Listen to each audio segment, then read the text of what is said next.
Could you sell off your gold, like one coin at a time? I think that's what they mean by the golden years. But maybe I'm wrong.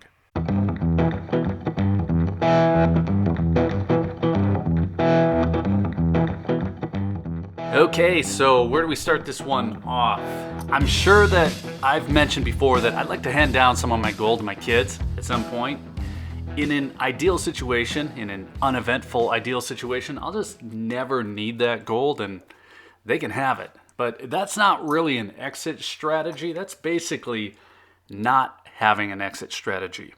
And that isn't my only use case for this stuff though. I have other things I'm doing for them anyway, and they should be just fine with or without my gold. They'll get some regardless. I just don't know how much. As far as an actual exit strategy goes, it's always possible that I'm going to need capital for something, and I can sell some gold to free it up. But the most practical exit strategy that I see for gold, at least for my gold, is that I would sell it down, say in retirement, one coin at a time. That's the most practical. I'm not sure it's the most likely, but most practical. So it just makes sense to me to sell a coin every month or 3 coins every quarter, however it works, but that would free up $2,000 a month toward expenses. And ideally then I'd have enough saved up to last for quite a while. So that leads back to what I'm buying and then how I differentiate what I do. Right now, just because it seems like the most practical exit strategy, I guess that doesn't mean that that's the way that I'll go, but every gold eagle, every gold buffalo that I pick up, that signals a month of runway. Now, it's savings. I'm not going to get too attached to it. I could liquidate it pretty easily without any crushing sadness. Maybe they go in volume, maybe they go one at a time, but that's more or less how I think about it. I know I've mentioned the idea of having a backup fund on here before. That's a similar idea. It's not about retirement. It's about an emergency. Things going bad, they go bad fast, but it's that same idea of selling if or when I need it to. Also the same idea of selling them down at the rate of 1 per month. And the amount I have is then going to be the length of the runway. 1 ounce is 1 month to me. It wouldn't cover all of my expenses, but I think I could figure out the rest. So whether I ever sell or not, that 1 ounce equals 1 month idea, that's my primary focus for just about everything I do. That's why I grab the coins that could very easily be sold, either one at a time, maybe a bunch at once. I just don't want any trouble whatsoever, and that's why I go for the eagles and the buffaloes first. Well, I had some of the gold out this last weekend, and I was splitting it up, and that got me thinking about the other end of the spectrum, the things that I have that really have no exit strategy whatsoever, either because I would never sell them or because it's something entirely outside of that 1 ounce equals 1 month model that I have in my head. And that would be the stuff that I think will build in collector value, the coins that I could sell at a profit. Now, I don't even know that I intend to sell those types of coins. I think they'd actually be more fun to hand down anyway. But whatever the case, they aren't going to the local coin shop to get my spot price plus 1%.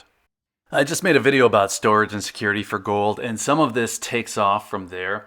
My primary goals all lead to filling tubes, and once I fill the tube, then the coins go in maybe a mint tube, and then they get squirreled away, either in the back of the safe, maybe to the vault, or at the bottom of the lake.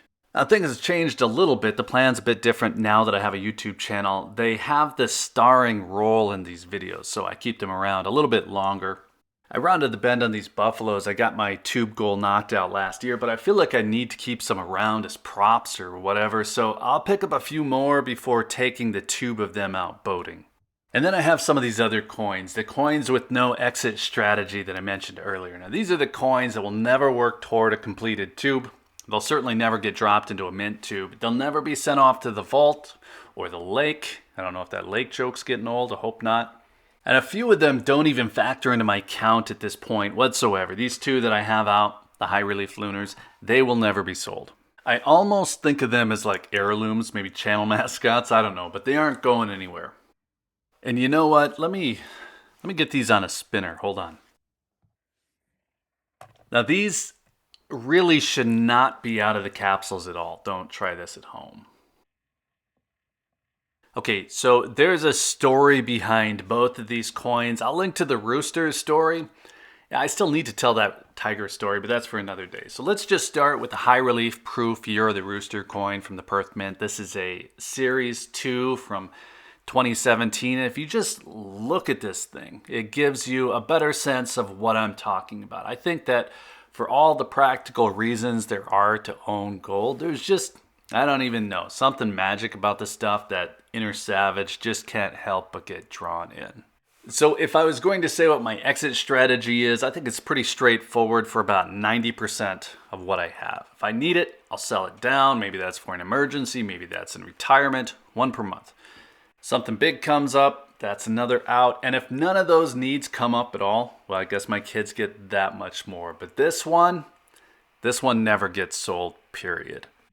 And not by me, at least. So here is another. This is untouchable. This might as well be a pocket watch. This will never be sold down to keep the lights on for another month. This is a Series 3 high relief proof Year of the Tiger from the Perth Mint coin, by the way. It's a 1 ounce coin, and there are 888 of them in existence. They're very hard to get a hold of here in the States, and I could pretty much look at it all day. Really, I do. It's one of my 2 desk coins. Maybe I shouldn't have told you that, but just remember they're guarded by attack dogs and razor wire, all that. This is nothing like a buffalo or an eagle to me, though. I guess that's the important part. This is a totally different category to me. I do still see this as wealth in a way. I guess I'm kind of working that out in my head for the first time right now. But this is more like a Rolex or a Patek, less like just money.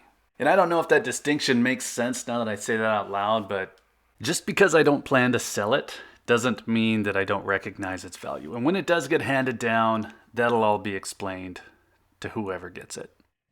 Okay, so since we're talking about high relief coins, here we go. Let me get one more on the spinner. This is another of my favorites, but it's different than the high relief lunars. It's different than the buffaloes and the eagles too. Technically, it actually is an eagle. It's a 2009 ultra high relief double eagle. It's a recreation of the original double eagle from St. Gaudens.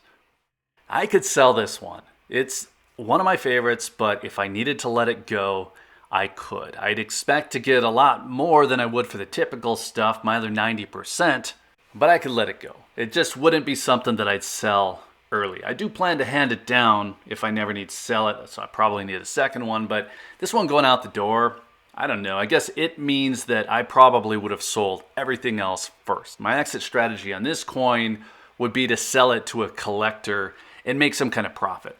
My non-exit strategy would just be to give it to my kids' kids. I think they'll like it. I know I do.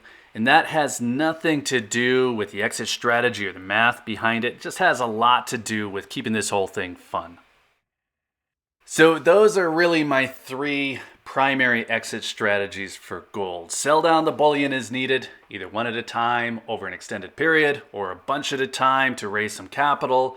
That second strategy would be to sell to a collector for a larger profit. And then the last, the non-exit strategy, the none of us are getting out of here alive strategy, is just to hold on to it forever, hand it down to my kids. So what do you think? Let us know what your exit strategy is if you have one, and how that affects what you buy. If you don't have one, if you're a never seller and a gold is golder, let us know that too. And while you're there, be sure to hit that like button if you found any of this interesting. Be sure you're subscribed with the notification bell turned on if you'd like to see more on the topic. And if you're still here, thanks again for watching. I always appreciate your time. Take care.